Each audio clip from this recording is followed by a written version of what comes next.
Hadithi hii inahusu mapenzi, dhabihu na nguvu ya roho ya mwanadamu. Tukio la moja. Vera, msichana mwenye ndoto na uzuri usio na kifani. Picha moja. Vera akitabasamu kwa furaha akiwa amevaa gauni fupi la zambarau la kitambaa, akiwa na staili ya nywele iliyobana katikati. Ameketi kwenye kiti cha mbao karibu na dirisha nyumbani kwao, mwanga wa jua ukimulika uso wake. Vera alikuwa ndiye mwanga wa maisha ya baba yake, Bwana Mzee Musa. Tangu kifo cha mama yake, Bwana Musa alikuwa amemlea Vera kwa upendo na uangalizi mkubwa. Vera alikuwa si tu mrembo wa sura, bali pia alikuwa na moyo mwema na akili kali. Alikuwa akisoma kwa bidii shuleni, akitamani siku moja aweze kumsaidia baba yake na jamii yake. Siku hiyo, akiwa ameketi karibu na dirisha, tabasamu lake lilikuwa likionyesha matumaini ya baadaye yaliyojaa mafanikio. Tukio la mbili. Baba ya Vera, Bwana Musa, akiwa na wasiwasi. Picha mbili. Bwana Musa akiwa ameketi kwenye kochi la zamani, akiwa amejishika kidevu huku akiwa na uso wenye wasiwasi. Anaonekana kuwa na mawazo mengi. Mwanga wa jioni unaingia kupitia dirisha. Bwana Musa, ingawa alimpenda Vera sana, alikuwa na wasiwasi mkubwa kuhusu maisha yake ya baadaye. Alijua kwamba afya yake ilikuwa ikizorota na hakuwa na fedha nyingi za kumsomesha Vera au kuhakikisha anaisha maisha ya starehe. Alitamani Vera apate mume ambaye angeweza kumtunza vizuri, mume ambaye angeweza kumpa kila kitu ambacho yeye hakuweza kumpa. Tukio la tatu. Habari za mwanamume tajiri na mlemavu. Picha tatu. Bwana Musa akiwa ameketi na rafiki yake wa zamani, Bwana Juma, wakiongea kwa faragha. Bwana Juma anaonekana kuwa na furaha huku akimweleza Bwana Musa kitu kwa hisia. Siku moja rafiki yake wa zamani, Bwana Juma, alimtembelea Bwana Musa na kumweleza kuhusu mwanamume mmoja tajiri sana anayeitwa Bwana David. Bwana Juma alimsifu sana Bwana David kwa mali zake na ukarimu wake. Lakini aliongeza kuwa Bwana David alikuwa mlemavu na alikuwa akitafuta mke wa kumtunza na kushirikiana naye maisha yake. Tukio la nne. Vera akisikiliza mazungumzo ya baba yake. Picha nne. Vera akiwa amesimama karibu na mlango, akisikiliza mazungumzo ya baba yake na Bwana Juma. Uso wake unaonyesha mchanganyiko wa mshangao na wasiwasi. Vera, aliyekuwa akipita karibu na chumba cha mazungumzo, alisikia mazungumzo ya baba yake na Bwana Juma. Habari kuhusu mwanamume tajiri na mlemavu ilimshangaza na kumshtua. Hakuwahi kufikiria kuolewa na mtu mwenye ulemavu, na wazo la kuolewa na mtu kwa sababu ya pesa lilimfanya ahisi vibaya. Tukio la tano. Vera akimuomba baba yake maelezo zaidi. Picha tano. Vera akiwa ameketi karibu na baba yake, akimuomba amueleze zaidi kuhusu Bwana David. Uso wake unaonyesha udadisi na wasiwasi. Baada ya Bwana Juma kuondoka, Vera alimuomba baba yake amueleze zaidi kuhusu Bwana David. Bwana Musa alimueleza Vera kuhusu mali za Bwana David, lakini pia alimwambia kuwa ulemavu wake ulikuwa ni wa kudumu. Vera alihisi mchanganyiko wa hisia, hofu na udadisi. Tukio la sita. Bwana Musa akijaribu kumshawishi Vera.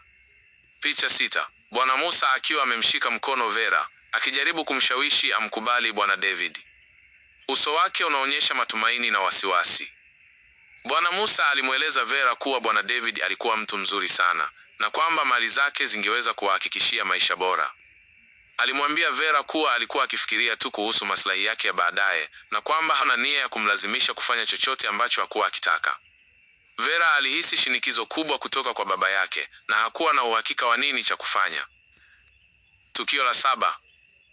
Vera akizungumza na rafiki yake wa karibu.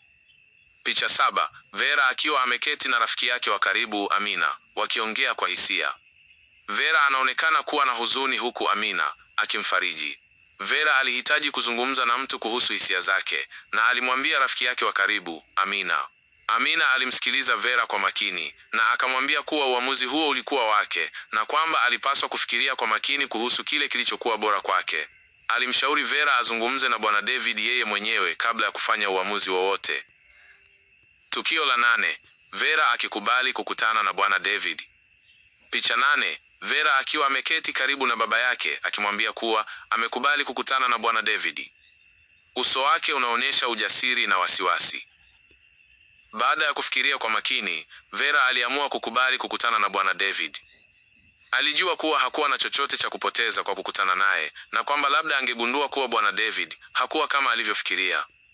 Bwana Musa alifurahi sana kusikia uamuzi wa Vera na akaanza kufanya maandalizi ya mkutano huo. Tukio la 9: maandalizi ya mkutano na Bwana David. Picha 9: Vera akiwa amevalia sketi ya rangi ya pinki na blausi nzuri, akijitayarisha kwa mkutano na Bwana David. Uso wake unaonyesha wasiwasi na msisimko. Siku ya mkutano ilipofika, Vera alijitayarisha kwa makini. Alivaa sketi yake ya rangi ya pinki na blausi nzuri, akijaribu kuonekana mrembo na mstaarabu. Alihisi wasiwasi mwingi lakini pia msisimko kidogo. Alijua kuwa mkutano huo ungeweza kubadilisha maisha yake kabisa. Tukio la 10: Vera akifika nyumbani kwa Bwana David.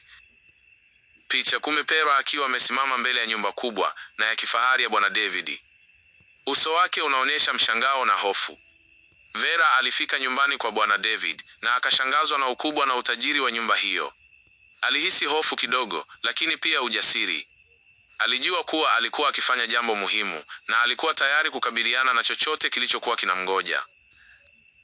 Tukio la 11: Vera akikutana na Bwana David kwa mara ya kwanza. Picha 11: Vera akiwa ameketi karibu na Bwana David ambaye yuko kwenye kiti cha magurudumu. Bwana David anaonekana kuwa na tabasamu la fadhili huku Vera akimwangalia kwa udadisi. Vera alikutana na Bwana David kwa mara ya kwanza. Bwana David alikuwa ameketi kwenye kiti cha magurudumu, lakini alikuwa na tabasamu la fadhili na macho yenye joto. Alimkaribisha Vera kwa ukarimu na akaanza kuzungumza naye kwa sauti ya upole. Vera alihisi mchanganyiko wa hisia, hofu, udadisi na labda hata huruma kidogo. Tukio la 12: Bwana David akimwambia Vera kuhusu maisha yake. Picha 12: Bwana David akiwa amemshika mkono Vera, akimwambia kuhusu maisha yake na ulemavu wake. Uso wake unaonyesha huzuni na tumaini. Bwana David alimwambia Vera kuhusu maisha yake, kuhusu ajali iliyosababisha ulemavu wake na kuhusu jinsi alivyojitahidi kujenga utajiri wake licha ya changamoto hizo. Alimwambia Vera kuwa alikuwa akitafuta mke wa kumtunza na kushirikiana naye maisha yake na kwamba alikuwa na hakika kuwa Vera alikuwa mtu sahihi kwake. Vera alihisi kuguswa na hadithi ya Bwana David na akaanza kuona kuwa alikuwa mtu mzuri sana licha ya ulemavu wake. Tukio la 13: Vera akianza kumhurumia Bwana David. Picha 13: Vera akiwa ameketi karibu na Bwana David, akimwangalia kwa macho yenye huruma na upendo. Uso wake unaonyesha mabadiliko ya hisia. Baada ya kusikia hadithi ya Bwana David, Vera alianza kumhurumia na kumheshimu. Aliona ujasiri na nguvu zake na akaanza kuona kuwa alikuwa mtu mzuri sana licha ya ulemavu wake. Alianza kufikiria kuwa labda kuolewa na Bwana David hakuwa jambo baya kama alivyofikiria. Tukio la 14: Vera akikubali kumwoa Bwana David. Picha 14: Vera akiwa ameketi karibu na Bwana David akimwambia kuwa amekubali kumwoa. Uso wake unaonyesha furaha na ujasiri. Vera alimwambia Bwana David kuwa amekubali kumwoa. Alijua kuwa uamuzi huo ungeweza kubadilisha maisha yake kabisa, lakini alikuwa tayari kukabiliana na chochote kilichokuwa kinamgoja. Alijua kuwa Bwana David alikuwa mtu mzuri sana na kwamba mali zake zingeweza kuhakikishia maisha bora kwake na kwa baba yake. Tukio la 15: Bwana David akimpa Vera zawadi ya pete ya uchumba. Picha 15: Bwana David akiwa amemshika mkono Vera, akimvika pete ya uchumba ya dhahabu na almasi. Vera anaonekana kuwa na furaha na msisimko. Bwana David alimpa Vera zawadi ya pete ya uchumba ya dhahabu na almasi. Vera alifurahi sana na akahisi msisimko mwingi. Alijua kuwa alikuwa akianza maisha mapya na alikuwa tayari kukabiliana na chochote kilichokuwa kinamgoja.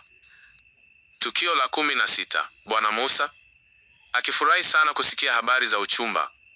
Picha 16: Bwana Musa akiwa amemkumbatia Vera kwa furaha huku machozi ya furaha yakiwa yanamtoka. Uso wake unaonyesha utulivu na matumaini. Bwana Musa alifurahi sana kusikia habari za uchumba wa Vera na Bwana David. Alijua kuwa Vera alikuwa akipata mume mzuri ambaye angeweza kumtunza vizuri na kwamba mali zake zingeweza kuhakikishia maisha bora. Alihisi utulivu mwingi na akajua kuwa Vera angeishi maisha ya starehe. Tukio la 17: Vera akijitayarisha kwa maisha mapya na Bwana David. Picha 17: Vera akiwa ameketi karibu na dirisha nyumbani kwa Bwana David, akijitayarisha kwa maisha mapya. Uso wake unaonyesha furaha na ujasiri. Vera alihamia nyumbani kwa Bwana David na akaanza kujitayarisha kwa maisha mapya. Alijifunza kuhusu mahitaji ya Bwana David na akaanza kumsaidia kwa kila njia aliyoweza. Alijua kuwa alikuwa akifanya jambo muhimu na alikuwa tayari kukabiliana na chochote kilichokuwa kinamngoja. Tukio la 18. Vera na Bwana David wakiwa na furaha pamoja. Picha 18. Vera na Bwana David wakiwa wameketi pamoja kwenye kochi, wakiongea na kucheka kwa furaha. Uso wao unaonyesha upendo na maelewano. Vera na Bwana David walikuwa na furaha sana pamoja. Waligundua kuwa walikuwa na mengi ya kushiriki na wakaanza kujenga maisha ya furaha na maelewano.